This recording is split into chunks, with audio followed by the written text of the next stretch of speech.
श्री शिवाय नमस्तोभ्यम हर हर महादेव। दोस्तों, सावन महीने की अंतिम नौमी या दसवीं को करें ये उपाय, जिससे आपके जीवन के भाग्य रेखा बदल जाएंगी। गुरुदेव ने बताया है कि अगर ये उपाय कोई भी करता है तो उसके जीवन की सारे दुख दर्द कष्ट कलेश धन की प्राप्ति होगी। तो आइए दोस्तों जानते हैं शुक्रवार या शनिवार को ये उपाय करने से हमारे जीवन के सारे दुख दर्द कष्ट कलेश कैसे दूर हो जाएंगे। तो आइए दोस्तों जानते हैं हम कैसे ये उपाय करेंगे। तो दोस्तों, हमें तुर्मुका जी के उपाय करने हैं। तो दोस्तों, ये तुर्मुका जी के उपाय बहुत ही विशेष हैं, इसलिए हमें ये सावन के अंतिम दिनों में त्रिमुका जी के उपाय जरूर करना है। देखिए दोस्तों, पूज्य गुरुदेव की कथा को सुन करके और अच्छी तरीके से समझ करके आपको अच्छी तरीके से समझाने की कोशिश करूंगा। लेकिन इससे पहले दोस्तों, आप भी हमारे चैनल पर नए आए हैं तो चैनल को सब्सक्राइब कर लें और वीडियो को लाइक कर दें और कॉमेंट में हर हर महादेव जरूर लिखें, जिससे कि भोले बाबा की कृपा आपको प्राप्त हो। देखिए दोस्तों, त्रिमुका जी थे जो भगवान शिव के बहुत ही अनन्य भक्त थे। उनका शरीर मानव के समान था, लेकिन उनका जो मुख था वो घोड़े के समान था और हाथ में देव ऋषि नारद के नाय उनके हाथ में बीड़ाएं होती थी। तो देखिए दोस्तों, आज हम आपको 7 महाउपायों के बारे में बताने जा रहे हैं। देखिए दोस्तों, पहला उपाय। देखिए दोस्तों, आप अगर पहला उपाय जो करेंगे वो आप कहीं पे जा रहे हैं और आप चाहते हैं वो काम आपका परिपूर्ण हो जाए, मतलब सिद्ध हो जाए, तो आप पहला उपाय करेंगे। और देखिए दोस्तों, अगर दूसरा उपाय आपको करना है, आपके घर के बच्चे अगर बिगड़ रहे हैं और सही मार्ग पे नहीं चल रहे हैं तो आपको दूसरा उपाय करना है। देखिए दोस्तों, आपके शरीर में किसी भी प्रकार की बीमारी हो तो आपको तीसरा उपाय करना है। चौथा उपाय, आपके घर के बच्चे अगर पढ़ाई लिखाई में कमजोर हैं और आपकी बहुत ही चिड़चिड़ेपन में रहते हैं तो आपको यह उपाय करना है। पांचवा उपाय, अगर पति पत्नी में बहुत ज्यादा लड़ाई होती है, तलाक तक नौबत आ गई है, तो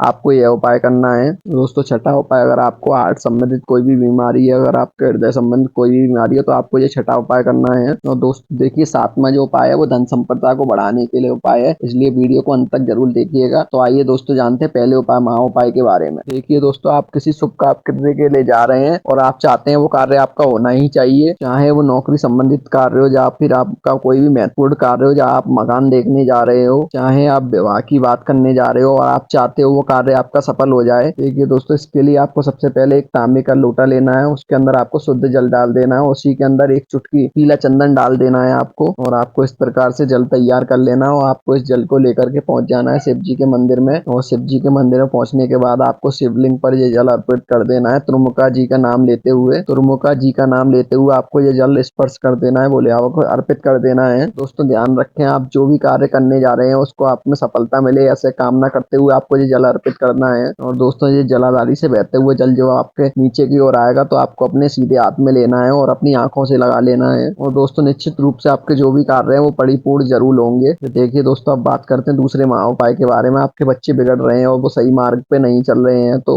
दोस्तों, सबसे पहले आपको 5 कमल कट्टे लेने हैं। आप 5 कमल कट्टे ले सकते हैं, या 3 भी ले सकते हैं, या 2 भी ले सकते हैं, या 1 भी कमल कट्टा ले सकते हैं। आप साथ में आपको तांबे के पात्र में एक शुद्ध जल लेना है। और देखिए दोस्तों, इन दोनों सामान को लेकर के आपको पहुंच जाना है भगवान शिव के मंदिर में। और देखिए दोस्तों, आपको ये कमलगट्टा अपने सीधे हाथ में रखना है और त्रिमुका जी का नाम लेते हुए आपको इसको अपने सीधे हाथ में रख लेना है, आपको सीधे हाथ में ले लेना है। और त्रिमुका जी का स्पर्श करते हुए आपको अपने बच्चों के बारे में कामना करना है कि वो सही रास्ते पे आ जाएं और जो गलत संगत में पड़ गए उनसे दूर हो जाएं। ऐसा करते हुए आपको, और दोस्तों ऐसा करते हुए आपको वो जल के अंदर कमलगट्टा डाल देना है, और ऐसा करते हुए आपको वो जल आपको शिवलिंग पर समर्पित कर देना है त्रिमुका जी का नाम लेते हुए। और दोस्तों, आप जो जल चढ़ाएंगे बोले आप पर, उसको जलाधारी से बहते हुए जब आएगा तो आपको एक वो कटोरे या किसी में ले लेना है और उसकी छींटाएं जो आपको अपने बच्चों के ऊपर मार देनी है, घर पे ले जाकर अपने बच्चों के ऊपर उसको छिड़क देना है। इससे आपके बच्चे बिल्कुल ठीक हो जाएंगे और आपकी हर बात मानने लगेंगे। और आइए दोस्तों, अब बात करते हैं तीसरे महाउपाय के बारे में। दोस्तों, तीसरा उपाय, आपके शरीर में कितनी भी बेहतरीन बीमारी हो, कितनी भी बड़ी से बड़ी बीमारी हो, तो आपको यह उपाय करना है। आपको ऐसा लगता है बार बार मैं बीमार पड़ जाता हूँ, घर में बहुत बीमारी है, तो आपको यह उपाय जरूर करना है। देखिए दोस्तों, इस उपाय को करने के लिए आपको पहले ही पहुंच जाना है भगवान शिव जी के मंदिर में, और आपको शिव जी के मंदिर में पहुंचने के बाद वहां पर बेलपत्र जो पड़ी होती है भगवान शिव के ऊपर जो रखी हुई होती है, उनको बेलपत्र को उठाना है। उस बेलपत्र को उठाने के बाद उसको अच्छी तरीके से साफ कर लेना है, और साफ पत करने के बाद अपने हाथ में ले लेना है, अपने सीधे हाथ में उसको रख लेना है। तो दोस्तों, आपको कम से कम 108 बार बेलपत्र को रखने के बाद 108 बार आपको कम से कम त्रिमुका जी का नाम का ध्यान करना है, और आपके शरीर में जो भी बीमारी है वो ठीक हो जाए, ऐसी आपको वहां पर बैठ के कामना करनी है। देखिए दोस्तों, त्रिमुका जी का स्पर्श करने के बाद 108 बार उस बेलपत्र को आपको थोड़ा-सा स्पर्श कर लेना है, आपको पूरा स्पर्श कर लेना है उसको। ऐसा करने से आपको सारी बीमारियाँ दूर हो जाएँगी और आप कुंडकेश्वर महादेव का भी नाम ले सकते हैं। उनके नाम से भी आप बेलपत्र शिव जी से माँग सकते हैं, उससे भी आपकी सारी बीमारियाँ दूर हो जाएँगी। तो आइए दोस्तों बात करते हैं चौथे महाउपाय के बारे में। देखिए दोस्तों, आपके घर के बच्चे बिगड़ रहे हैं, आपकी बात नहीं मानते हैं, पढ़ाई-लिखाई में बिल्कुल कमज़ोर हैं, तो आपको यह महाउपाय करना है। तो दोस्तों आपको इसके लिए मात्र 1 लोटा जल ले लेना है और उसमें शुद्ध जल डाल लेना है और इसको लेकर के आपको भगवान शिव जी के मंदिर में पहुँच जाना है और मंदिर में पहुँचने के बाद आपको ये जल को समर्पित कर देना है भगवान शिव जी की शिवलिंग पर तुमुका जी का नाम लेते हुए। पूरा जल आपको अर्पित कर देना है भगवान शिव जी के शिवलिंग पर तुमुका जी का नाम लेते हुए। इस बात का विशेष ध्यान रखना है आपको, तुमुका जी का नाम लेते हुए आपको पूरा जल अर्पित कर देना है और अपने बच्चों का ध्यान करना है कि हे भोलेनाथ मेरे बच्चों पर कृपा करें और वो ठीक हो जाए, मेरी हर बात मानने लग जाए, पढ़ाई लिखाई में अच्छे हो जाए, ऐसी आपको कामना करनी है। और तुमुका जी का नाम लेते हुए आपको जल अर्पित कर देना है। तो जल आप अर्पित करेंगे, उसके बाद वो जलाधारी से बहते हुए नीचे आएगा, तो आपको वो एक कटोरी में ले लेना है या किसी भी पात्र में ले लेना है और वो ले जा करके अपने घर पर अपने बच्चों के खाने में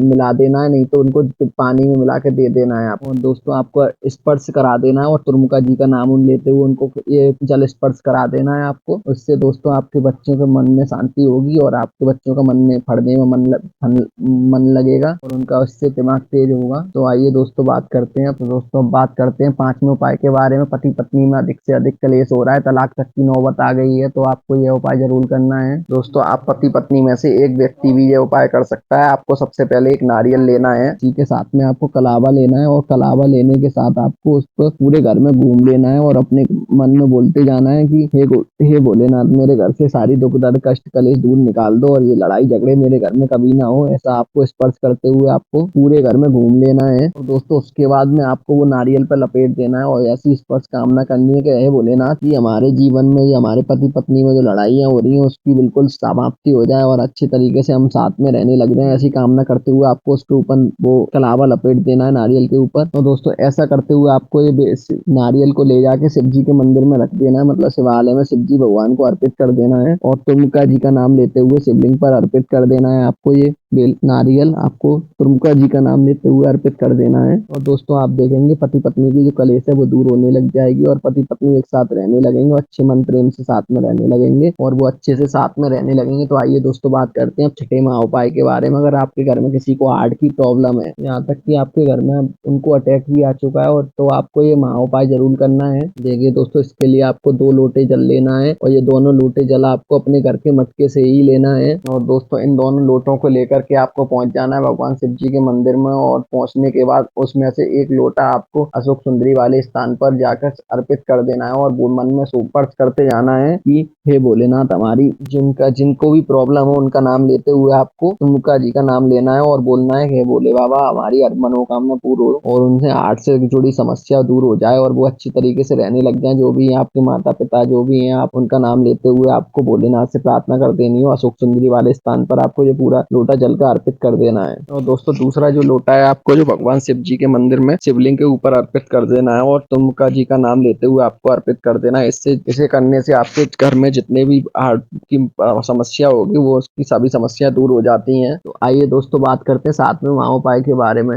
आपके घर में धन से जुड़ी सारी समस्याएं होती हो, आपके घर में पैसे आने के जितने भी मार्ग हैं वो सभी बंद हो चुके हो, आपके घर में पैसे के चक्कर में कलेश होती है, आपस में लड़ाई झगड़े होते हैं, तो आपको यह महाउपाय जरूर करना चाहिए। तो दोस्तों इसके लिए आपको एक गोल दीपक बनाना है, गोल बाती का दीपक बनाना है, उसमें अंदर आपको काले तिल भी डाल देना है और ये उपाय खासकर आपको शाम के समय करना है। दोस्तों सबसे पहले आपको भगवान शिव जी के मंदिर में पहुंच जाना है। पहुंचने के बाद इसको भगवान शिव जी की राइट साइड में जो जगह होती है वहां पर आपको ये जल दीपक जला देना है। आपको जो काले तिल का दीपक होता है आपको तुमुका जी का नाम लेके उस जल को दीपक को जला देना है। दोस्तों काले तिल का जब भी आप दीपक तुमुका जी का नाम लेके घर अपने मंदिर में अर्पित करते हैं तो आपके घर में कभी भी धन की कमी नहीं रहती और आपका जीवन में धन धान्य की बढ़ोतरी होती चली जाती है। आपका बिजनेस ठप पड़ा हुआ भी तेज चलने लग जाता है और आपके जीवन में कभी भी पैसे की कमी नहीं रहेगी और आपका घर में पैसे के चक्कर में कभी भी लड़ाई झगड़ा नहीं रहेगा, आपके घर में धन धान्य की कमी नहीं रहेगी। तो दोस्तों आप भी शिव जी की कृपा पाना चाहते हैं तो हमारे चैनल को जरूर सब्सक्राइब करो। ऐसी ही महत्वपूर्ण जानकारी के लिए हमारे चैनल के साथ जरूर जुड़ें और वीडियो को लाइक करें, कमेंट में हर हर महादेव जरूर लिखें।